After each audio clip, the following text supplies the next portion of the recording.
Hello there, welcome to Fridays at Noon. I'm Michael Chen, the executive producer and director for this talk show series. Fridays at Noon is a bi-weekly lunch and learn series that offers education on professional development topics to the University of Denver employees. For more information and to view past videos, please visit du.edu/HR and click on the People Development link. Now, sit back, relax, and enjoy the rest of the show. And bring your lunch.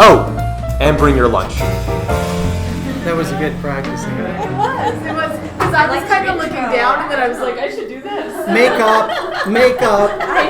I can't work this way. Where's my trailer? That was awesome. Actually, I hope that's not. Oh crap, it is. Now we're getting all these bloopers, right? That's right. The HR prima donnas. Welcome. How are you? Glad you came.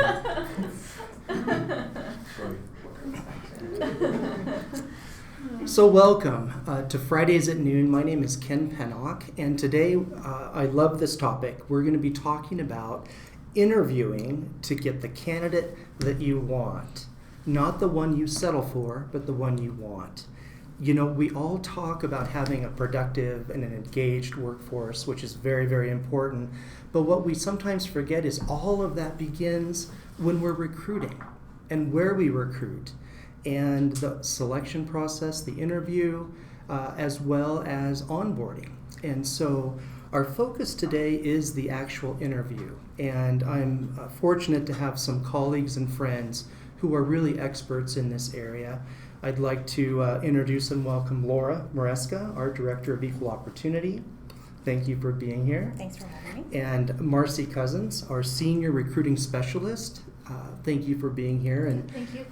both of you bring such good perspective.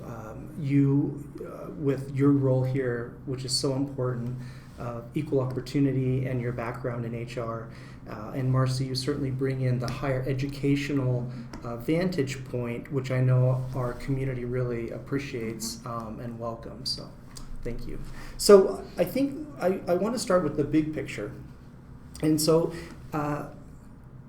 Laura, I'll start with you. You know, if there were just a few takeaways, key things you would want people to know about conducting a successful interview, what would those be? Yeah, it's a really good question, Ken, and there's a few things that I like to start off with from the big picture to make sure people keep in mind. It may sound silly, but one of them is to be very prepared and very focused. And by that, I mean, when you start preparing for your interview is really when you're creating your job description, because everything in your job description should flow through to those things that you want to ask your candidates. Because remember, you're trying to find the best qualified candidate for the position that you have, and you want to ask questions that are going to reflect what are the key performance areas that you're going to be looking for in the job ultimately. So it's kind of starting with the end in mind. I would say kind of starting with the end in mind. And from an equity perspective, if I can just add one thing, we want to always make sure that when we're evaluating people, particularly in the interview context, that we're doing so equally and fairly. Mm-hmm. So applying the same standards to all candidates is pretty critical. Marcy, what do you, from your perspective? Yeah, so just a few extra points just to add on with what Laura said is just making sure that your interview questions that you generate are getting at what the job-related skills are, and making sure they're not just yes or no questions, but that you're getting some conversation going so you can learn more about the candidate. I think also just making sure that you are avoiding any kind of discrimination as you're going through these interview questions. Maybe if they potentially look like they're overqualified, that could be age discrimination. And also just making sure they're not questions that are related to anything like marital status, family situation, age, religion, any of those. So, One overriding thing that I might add to that Marcy and I have talked about before is that you really want to keep in mind your candidates are interviewing you as much as you're interviewing them. And that's an important thing to think about when you think about what's their experience going to be like when you're inviting them into our home, into our university. What impression do you want to make about, just from the very beginning, about parking? When they come in, are you going to offer them some water? Those things sound silly, but they have a big impression on how people feel that you respected them. So treating them with respect and valuing them, and again, remembering that little note of they're interviewing you as well. Yep. You know, and I think you're both raising good points about that they are interviewing us. Absolutely. The job market is strong, and employees are getting increasingly selective about where they go, and they're also really rethinking, this idea of joining an employer and then that's it. That's not the case. They may have 3 or 4 different, it's called the gig economy, right? Different things that they're working on. So I think when we're presenting ourselves, it's not just if they wear the right tie or what have you. So I appreciate that point. Let's, focus on the interview itself. In my work over the years, I've run into many examples of interview questions that may not be so good. A couple of my favorites are, if you were a breakfast cereal, what would that be? If you were an animal on the savannah, what kind would you be? And I guess you're supposed to be a cougar. That might be a bad example. You might want to be a lion versus a giraffe, which that's another bad example in my case. But there's a lot of managers that are amateur psychologists, and they try to go at that stuff, which I've found at times silly, if not offensive. And not only could it raise to some of the points you alluded to, and we'll explore that issue around EO matters in a little bit, but you don't get the right person. And from an HR standpoint, we need to be effective. Managers need to get the right person. Marcy, how do you go about developing, successful interview questions? So I think Laura had talked about the job description and just how important that is to put all that time and energy into it, because from that you've developed your KSAs or your knowledge, skills, and abilities. That formulates into figuring out what those interview questions are going to look like, so that you can then interview effectively to find those right core competencies that you're looking for. So I always encourage people, look at those knowledge, skills, and abilities. Even look at the experience you're asking and say, are these questions really getting at what we have in the job description? Because that's the type of candidate you're looking to hire. I always say, okay, here's the question I asked. What kind of answer am I looking for? Is that getting me the answer I'm hoping? Because if not, it's probably not going to be an effective question. So I think start with the KSAs, start with the core competencies, the qualifications. I mean, it's all mapped out right there. The hiring supervisor created that job description. So use that as a tool, because candidates are also probably going to expect that as part of the process when you are developing those interview questions. And when you say KSA, that's knowledge, skill, and ability. Correct. Then competency. Yep. And that is a section on the job description, or core competencies as well, kind of used. Laura, any thoughts on that? The only thing I'd add is, again, along the lines of what I said before, if you think about this from the perspective of the candidate, the questions you ask are really sending a signal to the candidate. So there's a lot of what's going on in the interview and what's going on underneath. And so the questions that I choose to ask will signal to the candidate where my values are and what I prioritize. So, for example, DU is committed to fostering an environment of inclusive excellence and diversity. So I would encourage you and really expect you to ask the candidates a question that gets at their comfort level, experience, et cetera, in working in diverse environments. And again, if I ask that question, doesn't that speak volumes to the candidates about what my priorities are and what the institution's priorities are? Absolutely. Before we move on, I should clarify a point I made about about asking interview questions and the breakfast cereal. In all sincerity, or the desert animal. If I'm a zoologist and I'm asking about a desert animal, that might be appropriate. If I'm a cereal maker with General Mills, or in marketing with General Mills, that could be appropriate. I guess my point is about the importance of each question being directly related to the job, but easier said than done.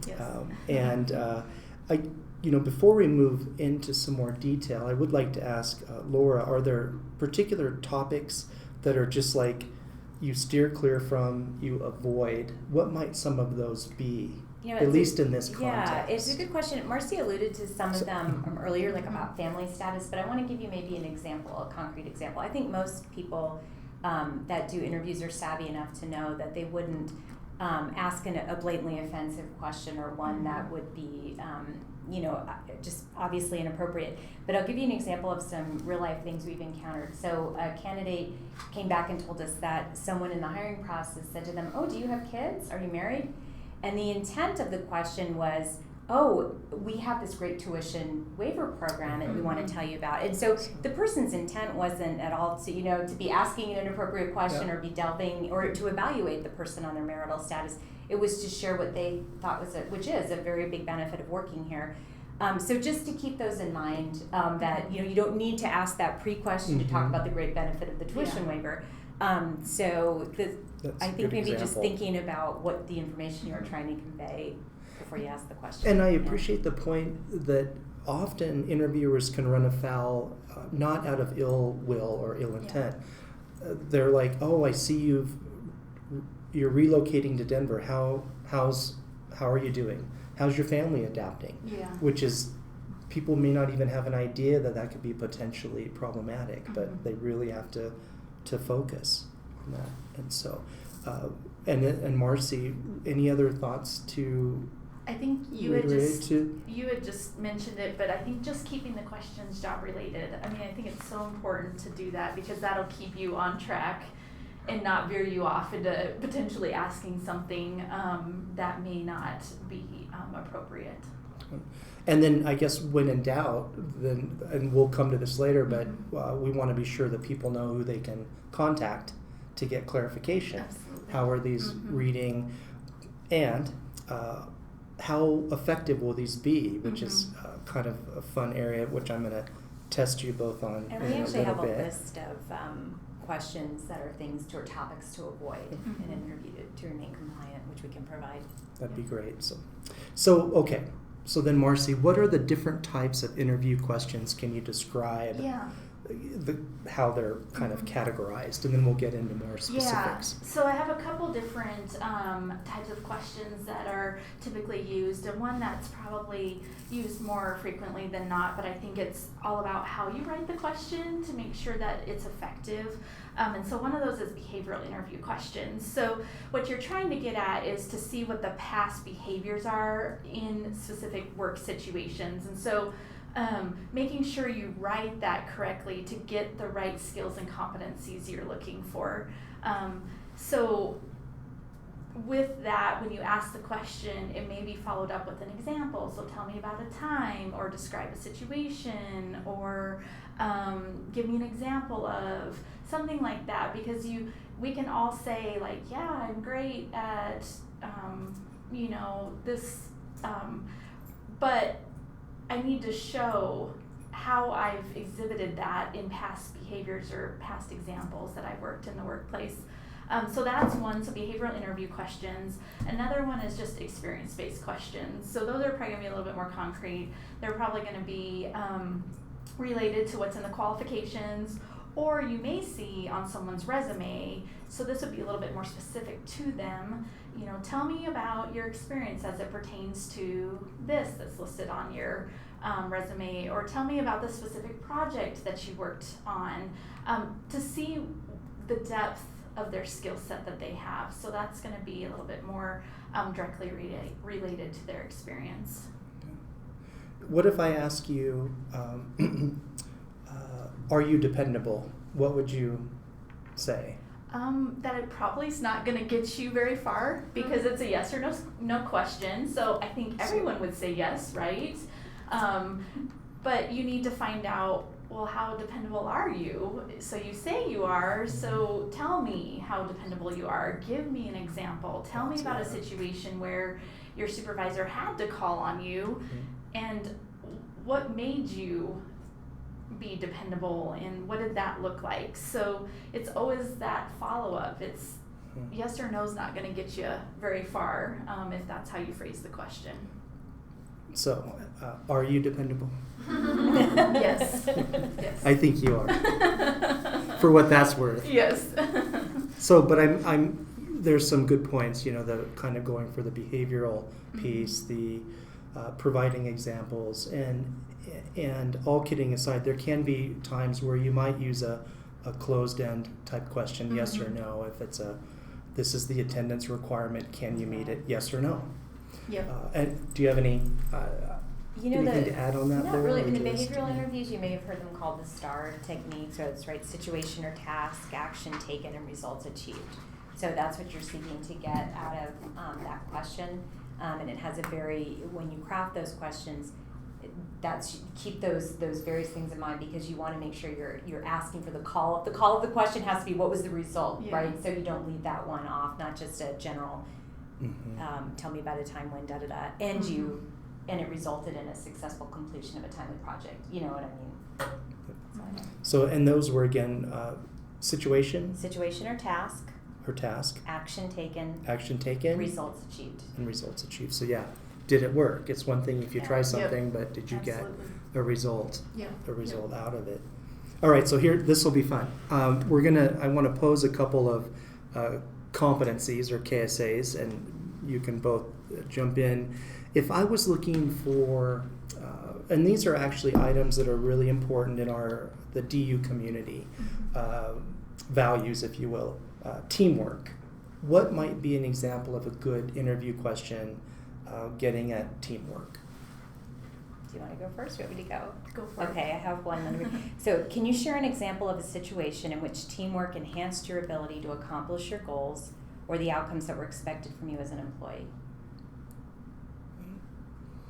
So, yeah, again, you're asking for a specific and how it helped them or helped the and it's supposed to be what that one doesn't really have a result at the end, but you might say it kind of does. How did it enhance your ability to? And not everyone will have the whole complete, right? Yep. But, any examples? And then mine's just a simple, tell me a team project that you worked on, in the hopes that they will share all of those details and lead to, what are the end results and what did that project look like working on a team. Let's see. What about customer service? Do you want me to go? Another big value here at the university. And I think sometimes, so my thought was this. If you had to decline an urgent request from a customer, what would you do? Obviously, I'm trying to get at, and as Marcy said before, do you have good customer service skills? Why, yes, I do. But if you actually ask them, that's a tough, when you get down to customer service, isn't that one of the harder things is how do you say no? So I was trying to think, through what might be more of a challenge that someone could display their experience. You can kind of put another point we have to remember is that people coming in to be interviewed are often more prepared than we are as the interviewer. So they know how to answer certain things. So things that you're describing right there is good to try to, not to trick them, but the more behavioral or examples like that, they may not have prepared. Exactly. So, but any thoughts on customer service? Yeah, that you so might have one to share? that I've actually asked and I think helps give you a perspective on how people view customer service, because I think we all view it just a little bit differently and maybe where it is on the priority of things. And so tell us about a time you felt you provided excellent customer service, and why do you think what made it excellent? Because you're getting an idea of where they're coming from, their perspective, and why they felt what they did was excellent. And so it's actually pretty fascinating to hear the perspective of them, because you may think something is excellent, or they may think something's excellent, and you're like, yeah, that's just kind of expected of you in this job. That's a good point. So I think it's helpful for you to understand maybe where they're coming from with their perspective. That starts to get at culture. Yes. You hear about the famous stories from Nordstrom where people returned tires, and Nordstrom took them back with no question asked. And probably more current Zappos where you can send anything back at effectively any time. Yeah. So one's definition of customer service, to your point, could look very different. Exactly. And so one more and then so we have faculty as well, and thinking in terms of, because you work and you have a team also that works with faculty hires. let's say a key issue competency need is balancing research and teaching. How might we get at that?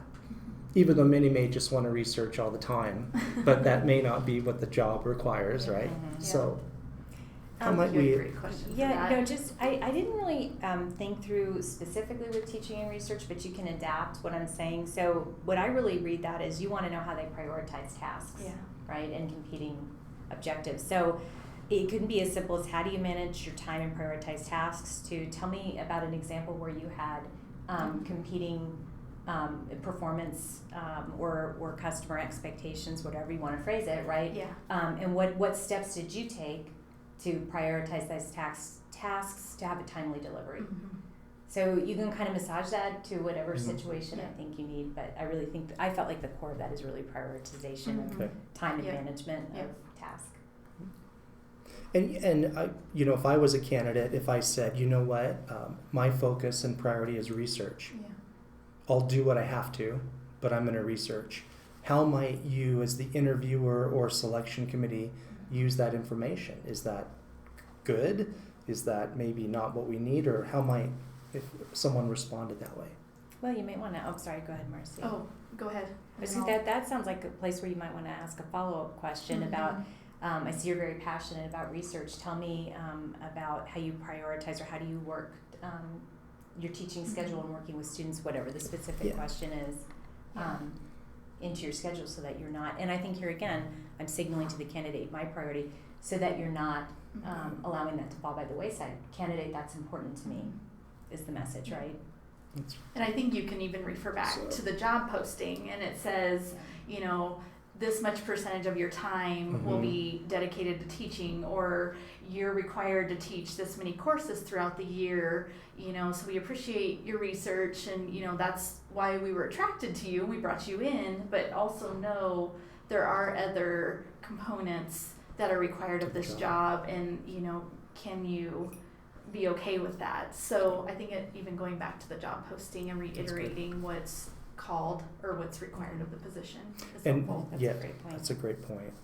So let's see. We've done the interview. Can I just make one more comment that we didn't talk No, about? you can't. That's okay. Kelly runs a very tight ship. Yes, you can. And this is another, when you're, Yeah. something to consider is whether or not you're going to give the candidates, when they come in, the questions in writing as they're sitting down. And, we talk a lot about people have different learning styles, and some people are auditory, can very easily process auditory and give you an answer. But there's also a lot of nerves in the interview, so you have to think, what are you really trying? Are you really trying to interview for that candidate that can think on their feet and give you like the gold answer without, or do you really want the deliberative? Is it okay that someone might need to deliberate a little bit and look at it in front of them, because you can imagine the nerves, especially when you're in front of a committee. And I'm talking about just right when they walk in, just so I can look at it and have a chance to kind of organize my thoughts. Yeah. So actually I appreciate that point. Is that something you would do as a matter of course to give the questions as well, or is that situation specific? I think I like that idea. It might be situation specific. I mean, a lot of us interview so infrequently that we sort of forget about these little things, right? But then when we go through the experience, we think, oh, I should have done this. And you remember what it was like for you as a candidate. And I know for me personally, I was a litigator. I think on my feet, that's what I did. It's how I was trained. But I really appreciated when I've been in interviews where somebody put the questions in front of me as we sat down, and I think they got a much better answer from me as well. So I think it's a good practice. You don't have to do it all the time. I just throw that out there as just a little thing I have done in the past. That No, I that's a thought was great. successful. I appreciate that point. Yeah. So okay. What about rating? I mean, how do you rate candidates? What are your thoughts there, either of you? Because you're living in this world. Yeah. So I think it first starts with making sure that you have put all your interview questions together, that you've created those, you have those all prepared, because we want to make sure we're asking the same questions to every candidate. There may be little follow-up ones here, but it needs to include those.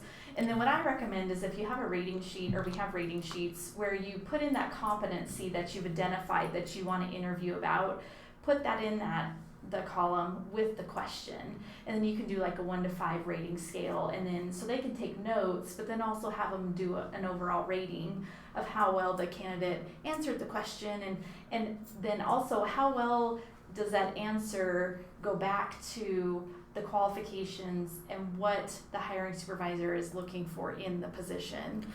Does that directly tie? Because they may have given you a great answer, but it's maybe not what is needed for the position. And then using those, and then you've got some consistency and fairness across the board with the rating sheets. So tying it right back to those specific. Exactly. Yep. So I want to touch on rater, R-A-T-E-R, bias.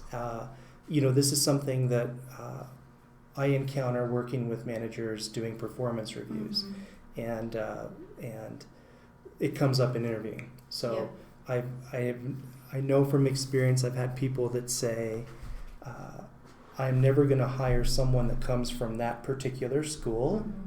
It was a hot rivalry in football, so it is a sport metaphor. And USC and Notre Dame don't like each other.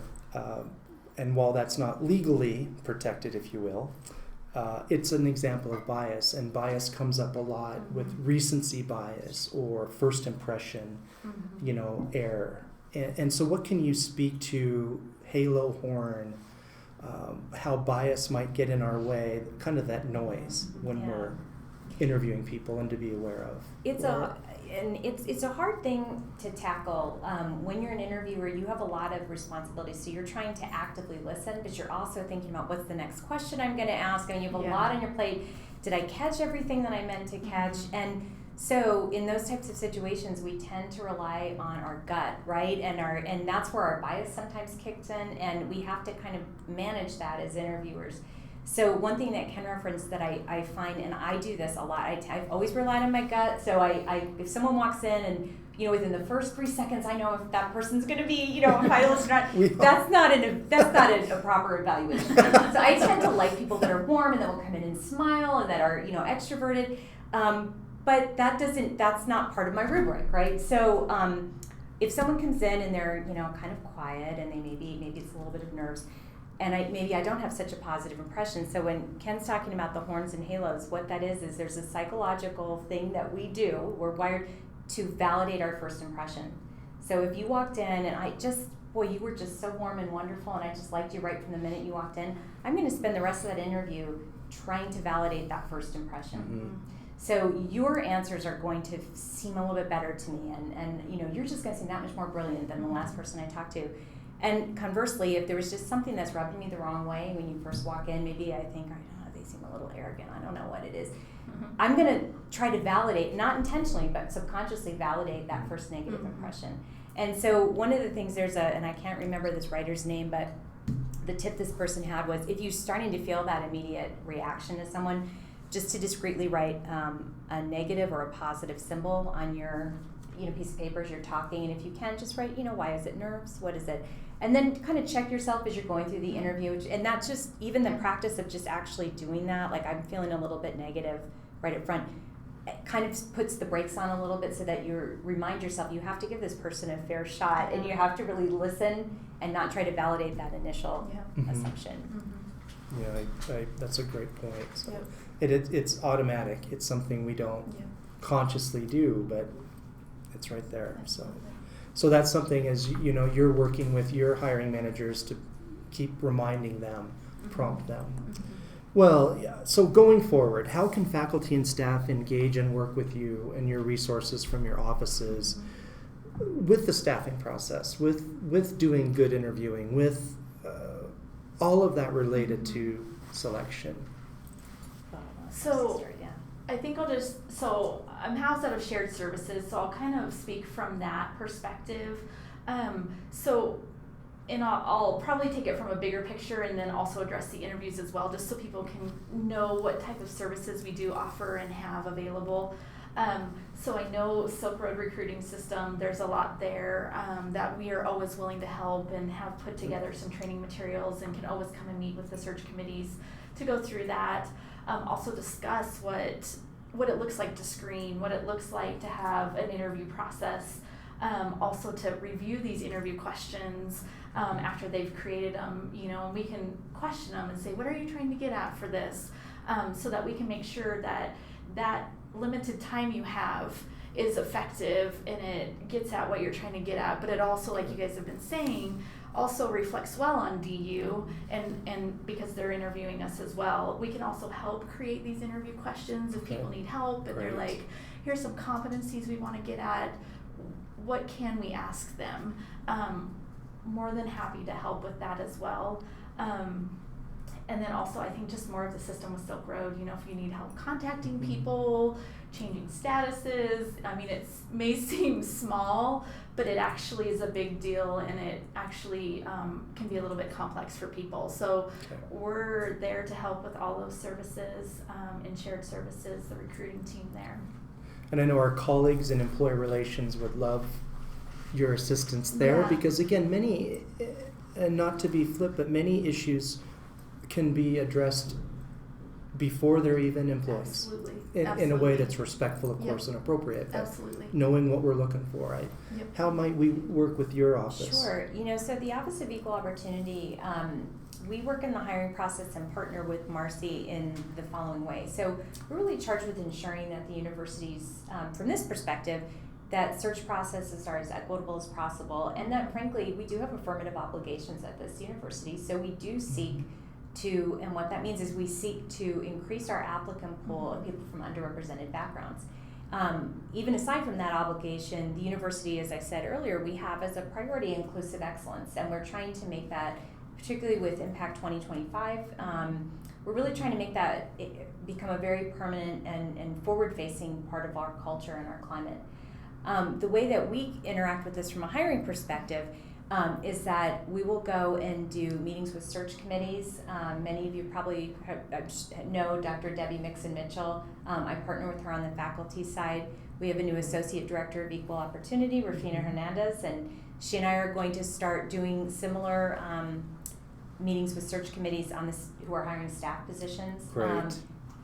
Debbie and I do those at the higher staff level, but really trying to educate people on what does it mean to do an inclusive search, how do all the search committees confront their bias and deal with it, and they're really good, I think, kickoffs to a search committee or for a hiring manager to start the process. Well, thank you, and I appreciate that, and we want to keep communicating with our community about the resources with respect to staffing. So with that, even though you didn't tell me what kind of breakfast cereal you are, thank you both for sharing your knowledge and recommendations with this and where people can go. And I just, encourage you, please reach out because this will pay huge dividends as you're working with your employees going forward. With all the professional and career development that's going on, it happens back here. So thank you, and we look forward to seeing you on our next Fridays at